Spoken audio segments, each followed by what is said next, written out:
എന്താണ് നമ്മുടെ രാജ്യതലസ്ഥാനത്ത് നടന്നുകൊണ്ടിരിക്കുന്നത്? ആരാണ് അവിടെ പ്രൊട്ടസ്റ്റ് ചെയ്യുന്നത്? ആരാണ് സോനം വാങ്ചുക്? എന്തിനാണ് രാഹുൽ ഗാന്ധി അടക്കമുള്ള പ്രതിപക്ഷ നേതാക്കളെ പോലീസ് അറസ്റ്റ് ചെയ്ത് നീക്കിയിരിക്കുന്നത്?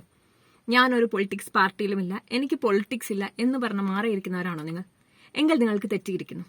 ഇപ്പം നമ്മുടെ രാജ്യത്ത് നടന്നുകൊണ്ടിരിക്കുന്ന ഈ ഒരു കാര്യം നാം പോലും അറിയാതെ നമ്മുടെ സ്വീകരണങ്ങളിൽ എത്തിയിരിക്കുകയാണ്. എങ്ങനെയാന്ന് വെച്ചിട്ടുണ്ടെങ്കിൽ, കഷ്ടപ്പെട്ട് ദിവസങ്ങളും മാസങ്ങളും വർഷങ്ങളും വീട്ടിൽ നിന്ന് പുറത്തിറങ്ങാതെ തന്റെ എല്ലാ ആഘോഷങ്ങളും മാറ്റിവെച്ച് തന്റെ കംപ്ലീറ്റ് എഫേർട്ട് ഇട്ട് കഷ്ടപ്പെട്ട് പഠിച്ച് കോമ്പറ്റേറ്റീവ് എക്സാം എഴുതുന്ന ആൾ വെറും നോക്കൂത്തിയായി മാറിയിരിക്കുന്നു.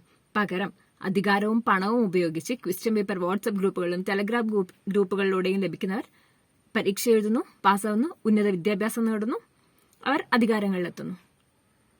അപ്പോൾ നമ്മളുടെ ഭരണഘടന നമുക്ക് ഉറപ്പു നൽകുന്ന ഒരു കാര്യം ഉണ്ടായിരുന്നു.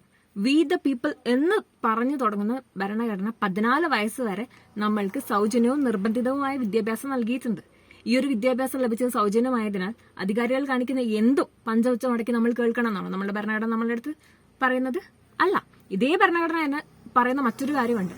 നമ്മളുടെ കർത്തവ്യമാണ് നമ്മളുടെ ഭരണഘടനയ്ക്ക് എതിരെയോ ഭരണഘടനയെ കേടാക്കുന്ന രീതിയിലോ എന്ത് കാര്യം നടക്കുന്ന സമയത്തും നമ്മൾക്ക് അതിന് എഗെയിൻസ്റ്റ് ആയിട്ട് വോയിസ് ഉയർത്താം.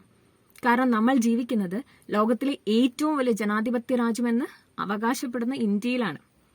ഇതേ ഇന്ത്യയിലാണ് ഈ പറഞ്ഞ കാര്യം നടക്കുന്നത്. എന്താണ് ജനാധിപത്യം? Of the people, by the people, for the people. അതായത് ജനങ്ങൾക്ക് വേണ്ടിയിട്ട് ജനങ്ങൾ തിരഞ്ഞെടുക്കുന്ന ജനപ്രതിനിധികളാണ് നമ്മളെ ഭരിക്കുന്നത്. വോട്ട് ചോദിച്ച് വീട്ടിൽ വരുന്ന സമയത്ത് നമ്മൾ ഇവർക്ക് രാജ്യസ്നേഹികൾ. ഇതേ നമ്മൾ ചെയ്ത വോട്ട് ഉപയോഗിച്ച് അധികാരത്തിലെത്തിക്കഴിഞ്ഞാൽ നമ്മൾ അവർക്ക് രാജ്യദ്രോഹികളായി മാറുന്നു. കാരണം അവർ ചെയ്യുന്ന തെറ്റുകൾ നമ്മൾ പഞ്ചവച്ച മടക്കി അനുസരിക്കണം. അത് നമ്മൾ എതിർക്കാൻ പാടില്ല, അത് ചൂണ്ടിക്കാണിക്കാൻ പാടില്ല. ഇത് രണ്ടും ചെയ്താൽ നമ്മൾ രാജ്യദ്രോഹികൾ. ഇങ്ങനെ പോവുകയാണെങ്കിൽ വരും തലമുറയ്ക്ക് ഈ രാജ്യത്ത് ജീവിക്കാൻ കഴിയുമോ? വരും തലമുറയ്ക്കെന്നല്ല, നമുക്ക് തന്നെ 2-3 വർഷത്തിന് ശേഷം ഇവിടെ ജീവിക്കുക എന്ന് പറയുന്ന കാര്യം അസാധ്യമാണ്. ഇനിയും നിങ്ങൾ മിണ്ടാതിരിക്കുകയാണെങ്കിൽ നമുക്ക് ഈ രാജ്യത്ത് ജീവിക്കാൻ പറ്റില്ല. സോ പ്രതികരിച്ച് തുടങ്ങിയേ പറ്റൂ. ഇത് അതിന്റെ എക്സ്ട്രീം വേർഷനിൽ എത്തിയിരിക്കുന്നു. So raise your voice against corruption.